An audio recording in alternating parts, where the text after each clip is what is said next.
You know, when you stand by the holy wall and then you go back after 5 years, it's the same day. It's the same day. When you really love somebody, you're always like in the middle of a sentence, right? Even 10 years later, 100 years later. When you love somebody very much, and you haven't kissed them for 15 years, you meet them after that, I'm still in the middle. Nothing happened in between. So this is beyond time and space. Okay, Rab Nachman's whole teaching on joy is that when you're filled with joy, you can be anything in the world. Because if you're beyond time and space, inside, then all those troubles which have to do with time and space don't reach you. Don't reach you. The deepest question is always, where do you get your life from? Are you getting it from within time and space? Or are you connected to something higher? If you're connected to something higher, and here I want you to know, my sweetest friends, you know, children are beyond time and space when they're born. They're beyond time and space until we force them into time and space, right? It is very beautiful to tell your child you have to go to sleep at 8. But if you hit them over it and make them miserable, you know what you're doing? You disconnect them from beyond time and space.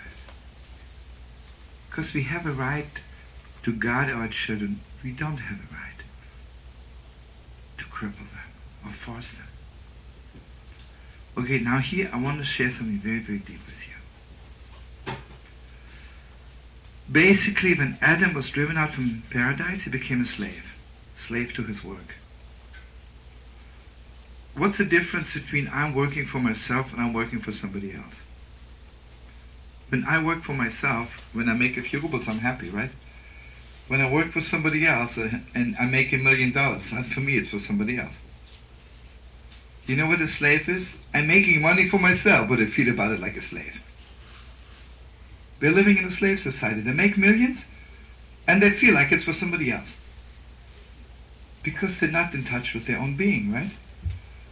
So they can be the richest people in the world. They're all slaves, right? Eat their bread with sadness. We spoke about it before. You have bread, so why don't you dance with it? I have it. Nothing, right?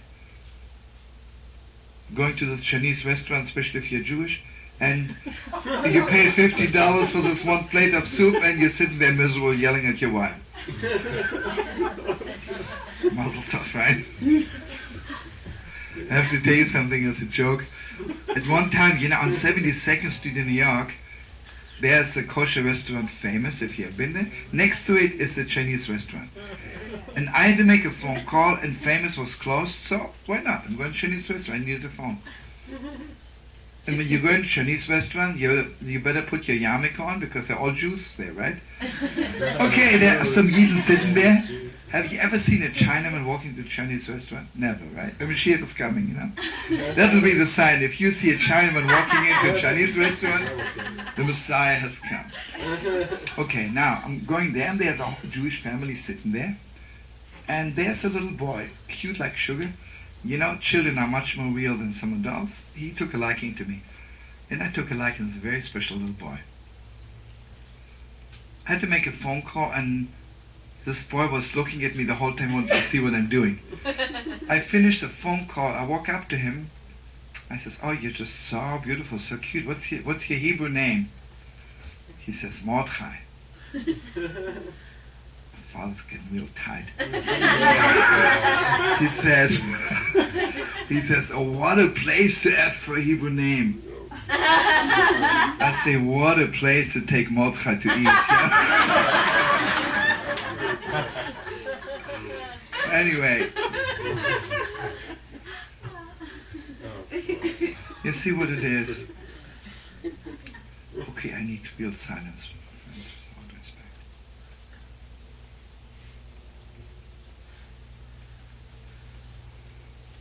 You know what people want of us most When someone comes to you and tells you their problem, think they want you to solve their problem? No. Can you connect me to something deeper? Or where suddenly all those problems don't matter? Nobody thinks you're God and solve all the problems. Give me a little vitamin pill to make me higher.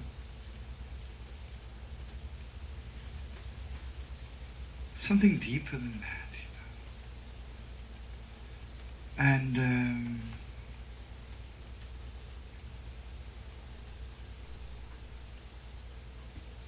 you see what it is. What people want of religion, of Yiddishkeit, of the Torah, they want to open the page and they want to be connected to the highest. Sadly now what happened to the world, God bless you. Go to a synagogue, not only they don't connect you to the higher, if you're maybe 5 foot tall, they reduce you to 1. You know how my father lost his first position in America? You know, Yom Kippur, the highest day of the world, right? So my father, Mamish, prepared himself the first Yom Kippur, Geval Konidre, the highest speech in the world. 5 minutes before my father's speech, the president goes up to my father and he says, Rabbi, I hope your speech is geared towards the appeal. My father says, appeal? But my father was naive. He says, appeal, what's that? So he says to him, why? This is the main income of the synagogue. Yom Kippur night, they make an appeal. My father says, what? Yom Kippur night, you talk about money? Crazy or something?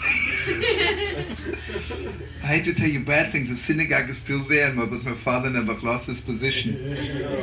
My father says, Mamish, I will not permit you to make an appeal Yom Kippur. Simple as it is. I will not permit you to talk about money. He says, once a year, people come to hear something about God. And you talk to them about something they hear all year long, they want to get away from it. And you push them right back? Anyway, Mazel Tov. Okay, now, I want you to know, sweetest friends, and this is what I want to share with you. Talking about doing things fast. The more you're alive, the faster you move, right? Faster you move. The more you are absolutely alive, things are so fast, so good. You know, sometimes you call somebody up, you ask them for a favor, and until they quench themselves, until they decide to do you a favor, you're dead 100 times, you're already buried, and you had already, all the newspapers picked up you're dead. You ask a live person, it's done before you're asking. You know, when God asked the whole world, would you like to hear what I have to say? Would you like to come to Mount Sinai? The whole world says, what are you going to say? I'll say, God says, I will say, don't commit adultery. So according to us, the children of Yishmael, say, you know, God, we love you, but could you leave this one thing out, you know? Some of our leaders wouldn't be so happy about it. Then God came to the children of Esau, and the same thing, till they answered. Okay, finally they answered the call and said, God, what are you going to tell us? God says, among other things, I will tell you don't kill. God says, please, don't be old-fashioned. Really, I mean, we make money on weapons, really, be realistic. Could you omit this one thing? The West will do anything in the world. God went from nation to nation, and each of them, there's one thing they didn't like. When it came to us, children of Abraham, Isaac, and Jacob, we didn't ask him what it says. We said, God, you want to talk to us? Whatever you say. Have you ever called up a person and said to them, can you do me a favor? And they ask you, what? Hang up on them. Hang up on them. Well, you don't have to hang up abruptly. Say, thank you so much. Call you next time. Send me a Rosh Hashanah card. Charge it to me. Charge it to your Jewish Express card, right? When you ask someone for a favor, and they tell you, it's already done. It's already done. Once you know the deepest depths, if you have good ears. When we pray to God, what does God say? I say, hey, Mr. God, or Reverend God, how am I to address you? Doctor, I'm sure you're a doctor, you know. I'm sure you got to have a PhD, otherwise how could you make it as God? You're a professor, oh, beautiful. Or should I call you Chief Rabbi or something? You must be Chief Rabbi, at least of Israel. Hope so. Okay. We settle for the title, and then God says, okay, explain me everything what you need. And I'm praying for half an hour, and in my head I try to explain to God what I need. What kind of a God would that be? The prophet says, "V'hoyu terem yekro v'ani." When I begin to pray, you know, God sends me a message. God says to me, it's beautiful that you're telling me what you need, but it's already answered. It was answered before you asked. And here I want you to know, sweetest friends, have you ever seen people who really believe in God, they pray with so much joy? And the schlep kind of a prayer. Call it page 35. You can find it. By mistake, you read 37. It's the same meaning anyway. And 38. You know what the problem is? It's a dead prayer. You didn't hear God telling you it's already answered. When I hear God's answer, it's already answered. God, do I pray this fire? God, do I dance when I pray? Because while I'm asking, I'm not asking, I'm thanking Him for it. There's a Gewalt passage in the Psalms that says, God helped Israel because He saw them dancing while they were crying. You know what that means? Because we knew God is answering us. So while we were crying for it, we were already dancing, we knew it's done. And again, in the relationship between people, imagine if you can have friends like this, who answer before you ask. Imagine our children would have this holy relationship with us as parents.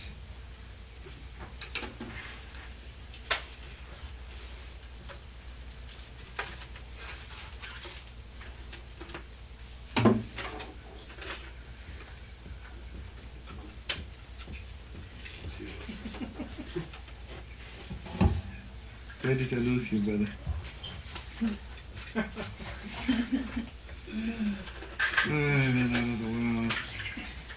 I'm sure that happened on Mount Sinai. Every two command stopcut says, hey, we're short on tape, wait, you know. And those people who made the golden calf, someone didn't make it, they forgot to press my record, you know. Say, God didn't say nothing, hey.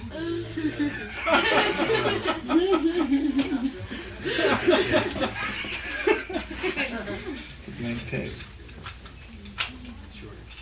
Okay.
to you when you really need it. If you don't have it yet, you don't need it yet. Because us, we don't know exactly when to give, so we give now, maybe we don't give. God gives you everything at that moment when you need it. There's a Gaval story that the Yita Kodesh didn't have food in his house for 3 days. And his son, the holy Rabbi Achmiel, came in. He was 5 years old, crying. His father can't bear the hunger anymore. His father says to him, listen, if you'd be as hungry as you say, there would be food in the house. He walked out. At that moment, he saw a piece of gold under the table. Okay, but the Yita Kodesh is not even a miracle because it was beyond time and space. He ran back, called his son, asked him for forgiveness. He says, you really are as hungry as you said.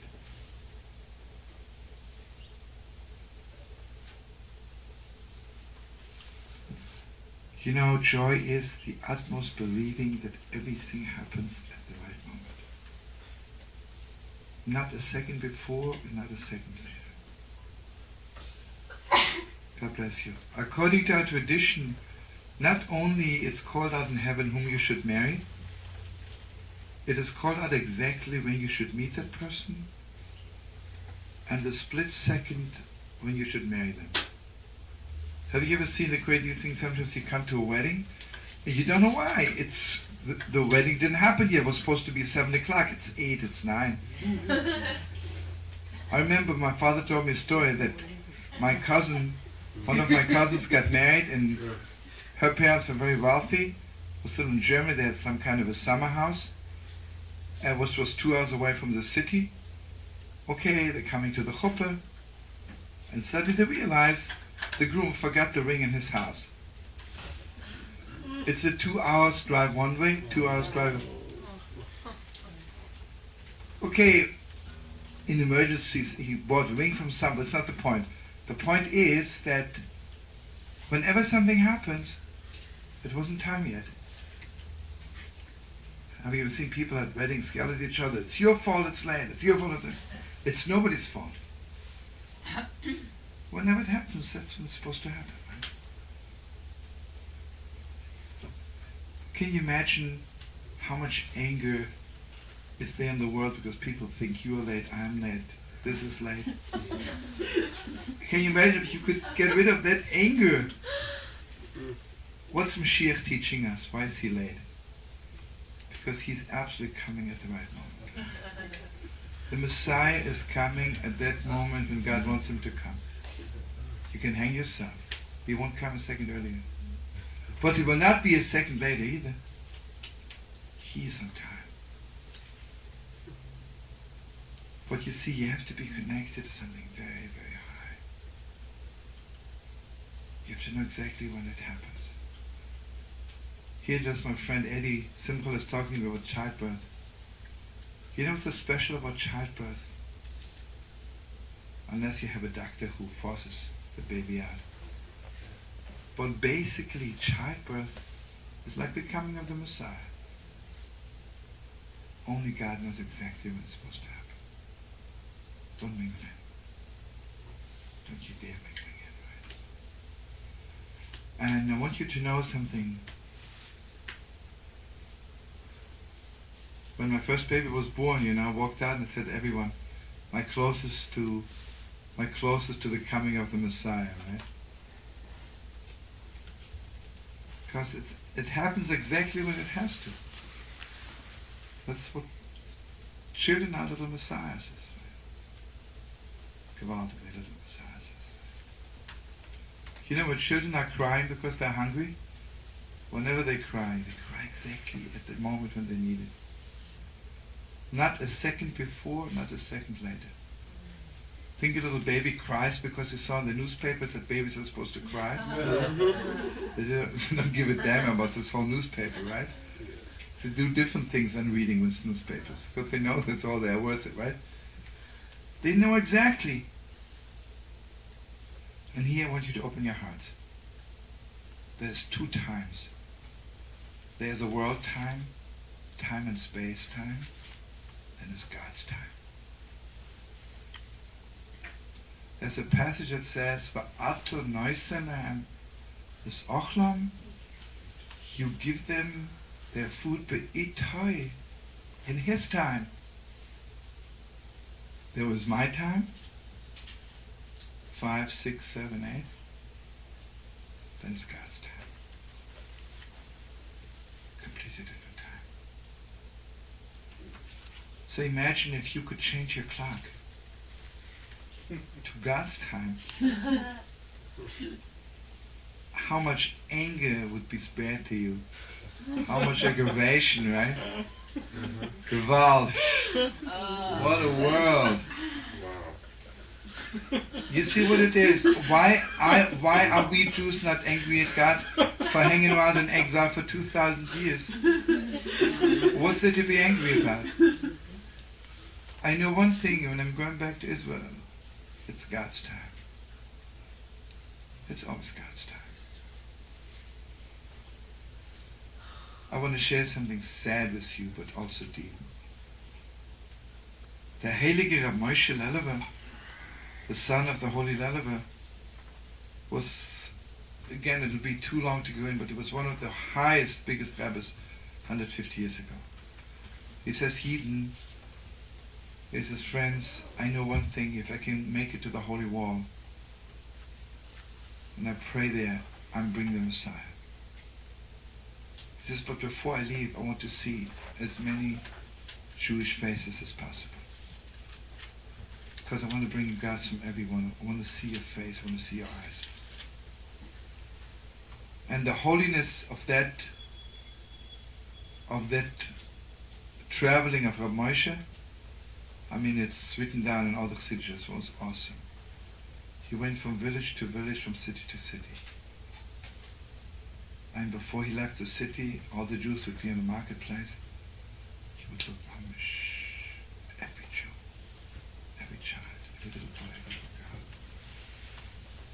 And Mamish, he would take their eyes with them. Came to the Holy Wall. At that time, the Heilige Reb Moshe was 52 years old. He was in Israel 52 days. Every day tried to go to the Holy Wall. And something which doesn't happen all the time. Each time he came, suddenly there were hundreds of Arabs throwing stones at him. Every day. On the 40th day he got sick from aggravation. He saw already, it just doesn't go. On the 52nd day, he had 106 fever.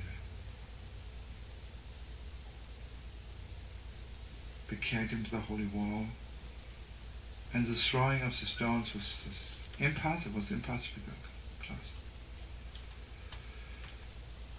And his last would say, Rabbi Shem, Master of the world, you mean to tell me it's not time yet?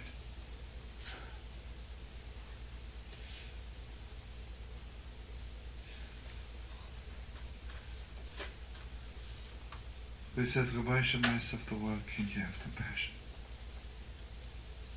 One time. Can you make it earlier? And it was said. I just want to tell you, sometimes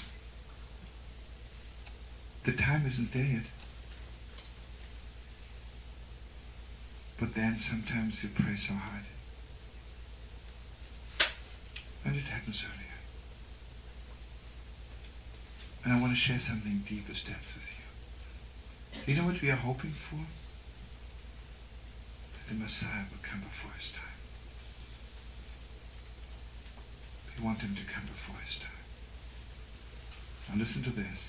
There is the world time, which is full of sadness. It's slave time. It's absolute slave time. And this is what Adam is all about. He's out in hell. He works from 9 to 5 and makes $1 million and is still sad. Because it's slave time. Then there was Shabbos time. God's time. Shabbos begins exactly when it's Shabbos, ends exactly when it's Shabbos is over. Then there's us, prayer time. Prayer time. Something else. I want it to be earlier.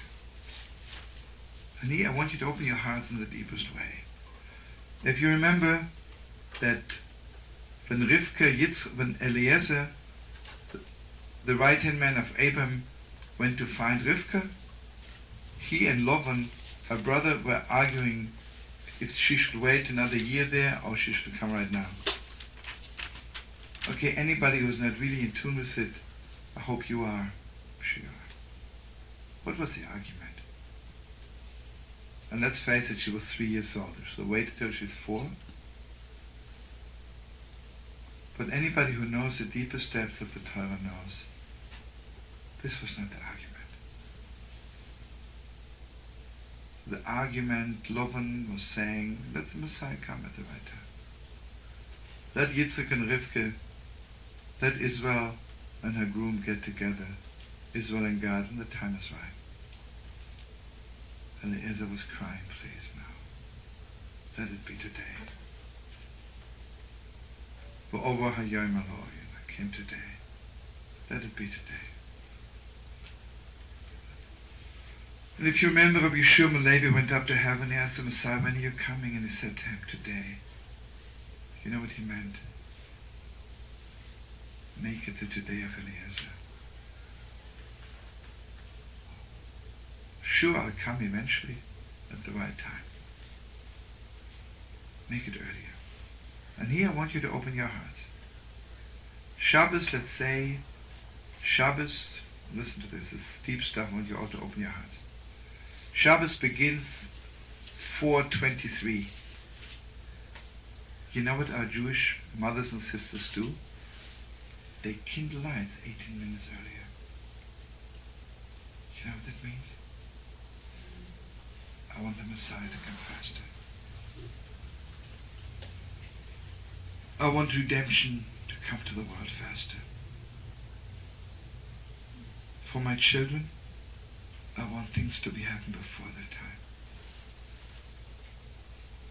And let it not be simple for you, those few minutes before Shabbos begins. How do you know what kind of heavenly flow you bring down for your children? Those holy minutes. How do you know what you're doing to the whole world, right? And now one more thing. This is also very deep. There are times when we missed it. We missed it. It's too late. That's another source for sadness. It's too late. Come on, it's too late. You know how often we have a fight with somebody? We had 100 opportunities to fix it. We didn't. One day we wake up. It's too late. It's too late. Now listen to this deepest depth.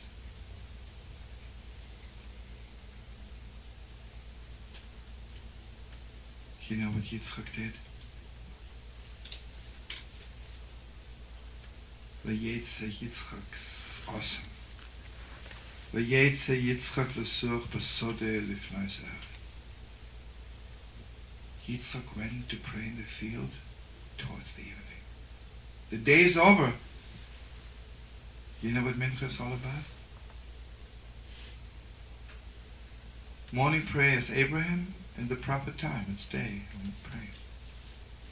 Yitzchak, listen to this holy depth. Rivka is doing it before the time.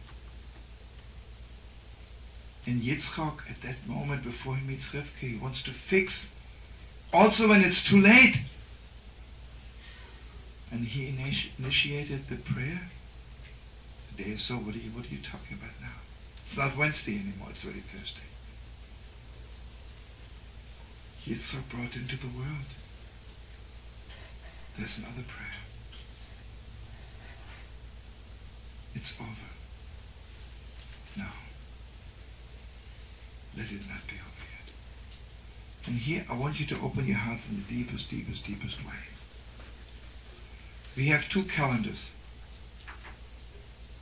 God's creation calendar begins with the evening, Vayera Vayevoike. That's the way it's supposed to be. First night, then evening, then morning. In the Holy Temple, the evening was counted after the day. That means, according to the Jewish calendar, the day is over. You know what the Holy Temple does to you? What was Aaron and Cohen doing? Someone messed up their whole life, made one mistake after the other. Comes to the high priest, says it's too late. Aaron and Cohen says, no. I turn the clock back. It's still day. Do you know how we conquered the Holy Land? The day's over. Yeshua yells, son, don't move. You're crazy. The day's over. I'm sure you know the Gebal story of Nagdim and Ben Gurion. And Nagdim and Ben Gurion, there was no water in Israel and people were dying from thirst. Nagdim and Ben Gurion got some money from this Roman nobleman who had stored away water. In those days water was precious, it still is. He was supposed to pay on a certain day. And he says, okay, if on the certain day it'll be raining and God's giving you back the water, you don't have to pay. Otherwise you have to pay money which you didn't have. He's praying for rain. Well, it doesn't happen. On that day, in the afternoon, the nobleman sends word to the going, hey, listen, don't kid yourself, it's 3 months, hasn't rained yet. You better pay me tonight those thousands of pieces of gold, and if not, I'll kill you. And maybe kill some more Jews. Then Ben says, listen, wait, we have 6 hours to go, right? It's 3 hours, 4 or 5 hours. Listen to me, friends, at 6 hours was over. So Nagdim Ben Gurion Mamish made a little circle around himself. He says, God in heaven, I didn't take the water for myself. I did it all for your children. Please, God, let the sun come out again. The craziest thing happened. The sun came out, and with the sun was the storm raining. And the sun did not leave until there was enough water, just enough water that Nagdim and Ben Gurion gave him back the water. This is Yitzhak's prayer. It's too late now. I'm forcing you, God. Please, God, don't do this to me. And basically, this is all included in his time. God is the master of the clock. God can suddenly make it's a day later. And God can turn the clock back suddenly. It's yesterday. You know what it means to love somebody very much? That suddenly you become masters of time. If you want to, it's yesterday. If you want to, it's tomorrow. If you want to, it's today. And if you want to, it's eternity.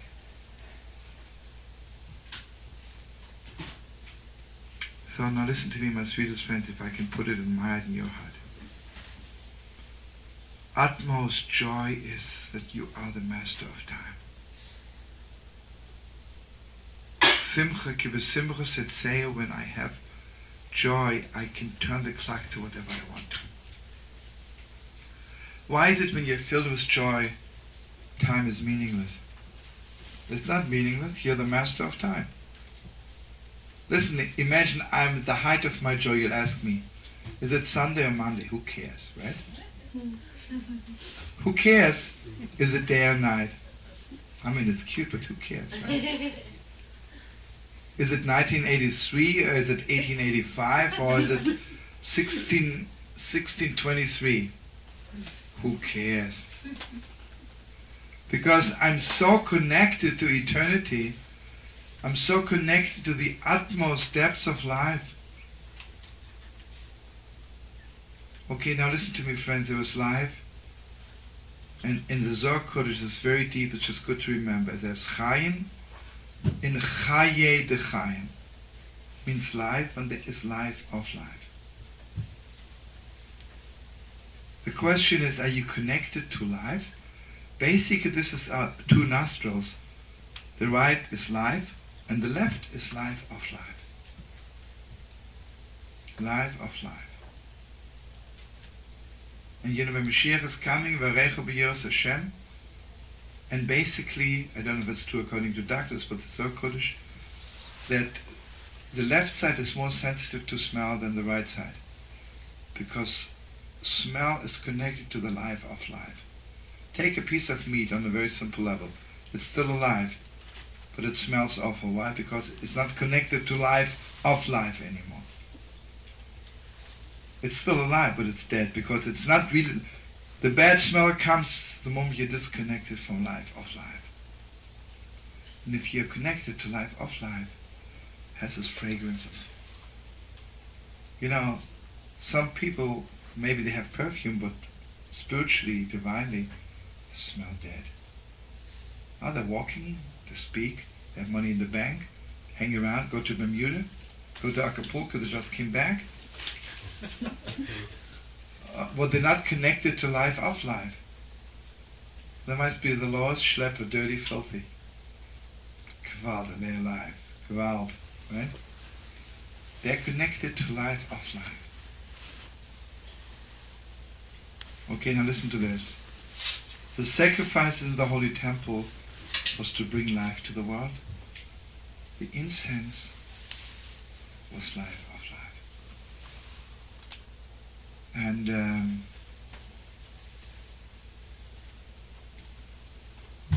so deep, you know. Now listen to this. What's the first sign of life of life? Life means life is flowing into me. Life of life means I'm connected to it. You know, I'm eating an apple doesn't mean I'm connected to the apple. I'm married to Sprinzer doesn't mean I'm connected to her. I married her, Mazel Tov. Yankel is my son doesn't mean I'm connected to him. Happens to be my son. I'm going to yeshiva doesn't mean I'm connected. I live in Tel Aviv doesn't mean I'm connected. Life of life is connection. Now listen to the steepest depth. Sometimes you go to a wedding and I'll pay you $2 million if you don't want to dance. Because bride and groom are not connected. Yeah, they'll be married, they'll go to Acapulco or maybe to India next week. Nothing. And two schleppers get married, they don't have money for a piece of herring. Well, you can't stop dancing. Because they're connected. Some people keep Shabbos, they'll never turn you on for Shabbos in 1,000 years. They keep Shabbos, but they're not connected. Some people believe in God, but they're not connected to God. Some people pray, but they're not connected to prayer. And here, listen to this. Avraham taught us to love God. Yitzchak taught us to fear God, to be aware that every move counts.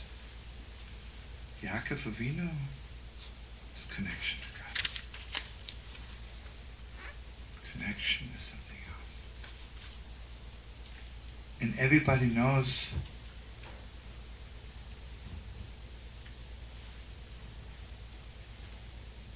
says Yismach Yaakov Yogal Yisrael. It never says Yismach Avraham, Yismach Yitzchak. Yismach Yaakov Yogal Yisrael. Yaakov's utmost joy. If you're connected, God, is that beautiful. You know, friends, you meet a girl, you love her very much, but you're empty. You meet a girl and you're just blowing your mind.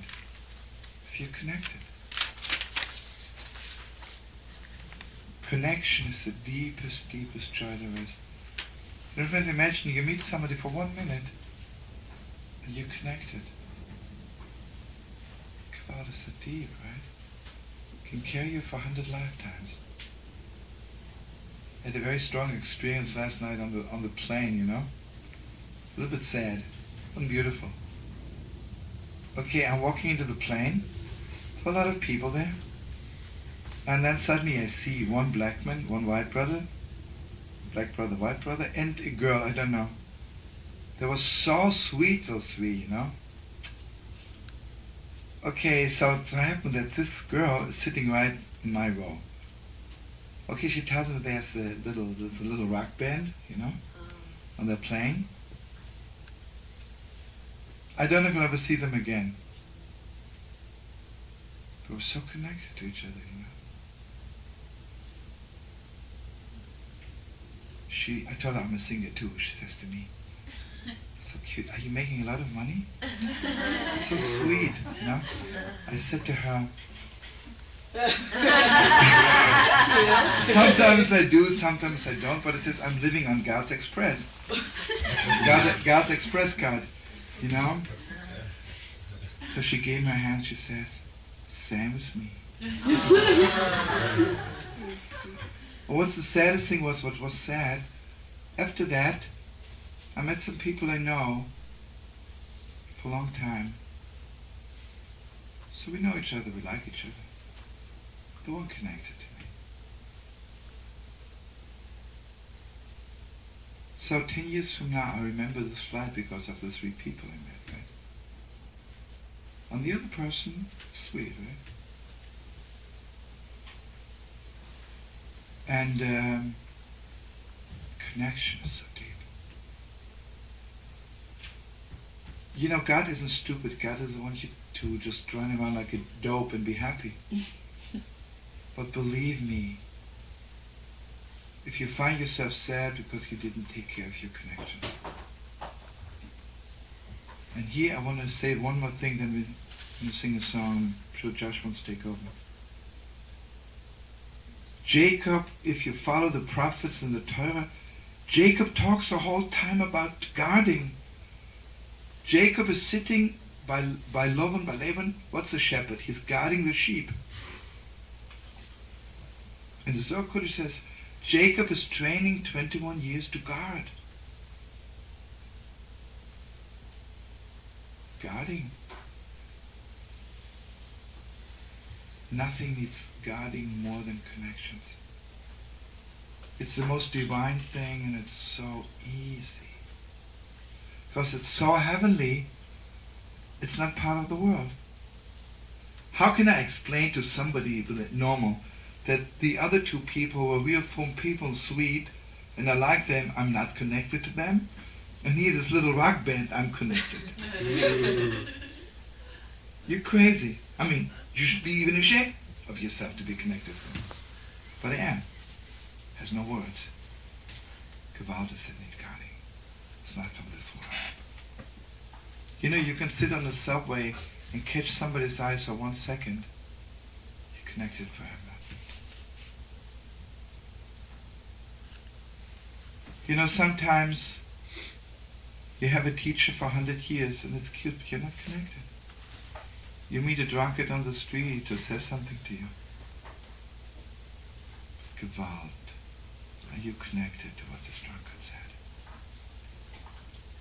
You know, we have Lamed Wov Tzadikim. What are they doing to the world? 36 holy people uphold the world. They're not teachers. They're tailors, they're shoemakers, they're schleppers, nobody knows where they are. You know what they're doing? They're connecting the world. They are connecting the whole world to God. And here I want you to know, Hanukkah, you know what the celebration of Hanukkah is? That we're connected. A candle lasts for 1 night. How come it lasts for eternity? Because was connected. There are things which the world says it won't last because the world is disconnected. If it's connected, it's forever. And you know, the Maccabees didn't celebrate their victory over the Greeks, which was the greatest miracle in the world. 70 Jews driving out an army of 500,000.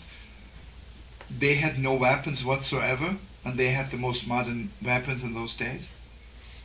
Okay, beautiful, we drove them out. Another miracle. God splits the Red Sea. God is doing miracles all the time. You know what they celebrate? They're coming back to the Holy Temple, and one candle lasts forever, because 8 is eternity, 7 is 70 years, 8. Connection. And everybody knows that Hanukkah is the final ending of Rosh Hashanah Yom Kippur. Because what good is it God forgives me everything I did wrong? I'll make the same mistake tomorrow again. You know what I need? I need connection. You know, Moshe is teaching us, but Aaron HaKohen is connecting us. And here I want you to open your heart in the deepest way. You know, if I love somebody very much and I do wrong, and I can't go back to make up with them, you know what the problem is? We're not connected. If you're not connected, one mistake, that's it. If you're connected, I can do wrong 1,000 years, not talk to them for 2 million years. One day I knock on the door and I'm back.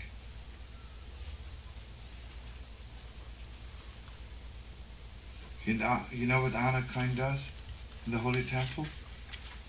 What does the Holy Wall do to us? You think people walk away and they keep Shabbos? They walk right back and buy another hamburger. But you know what happens to them? They're connected. And even if you do wrong after that, eventually you'll fix it. You're connected. And Hanukkah is the holiday of the deepest, deepest connection to God. Deepest connection to each other. And Hanukkah, you know, the joy of Hanukkah. We just bless you and me, we should taste it. It's the deepest kind of joy. It's not even Simchus Torah. You don't dance around like wild. It's the deepest inner kind of joy. Deepest joy there is. Go out so deep. Everybody knows by the Talmidei Baal Shem, the purest holy Baal Shem, whatever you saw by the holy masters Yom Kippur Simchus Torah does not compare to what you could experience when you saw them killing the light. God was that deep. God was that awesome. Deepest depths.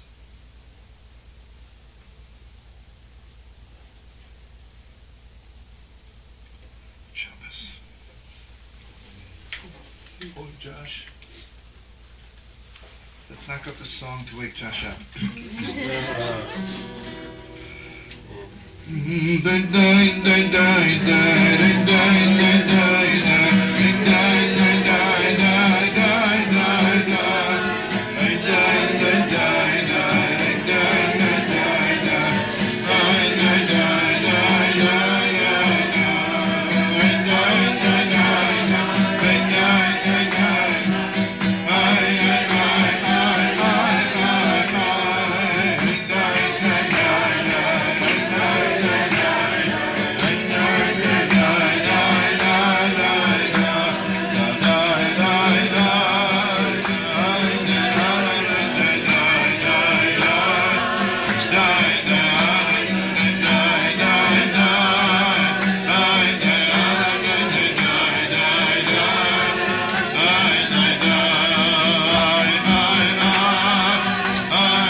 You know what the whole thing of clapping in your hands is?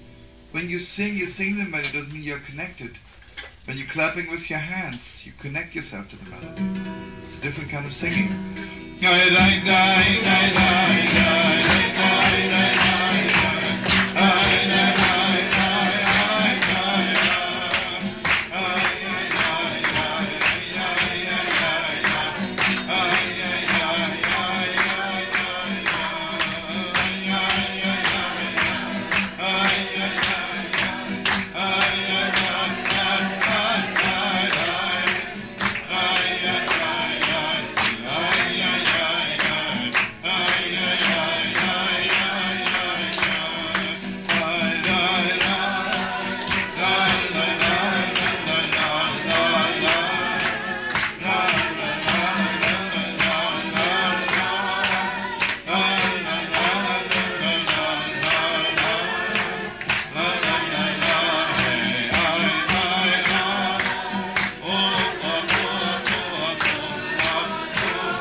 I have to tell you something. I didn't even ask Josh or anybody. I didn't ask David.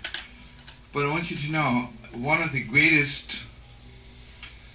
people I'm absolutely most proud of, besides Josh, is my friend David, Rabbi David Zeller.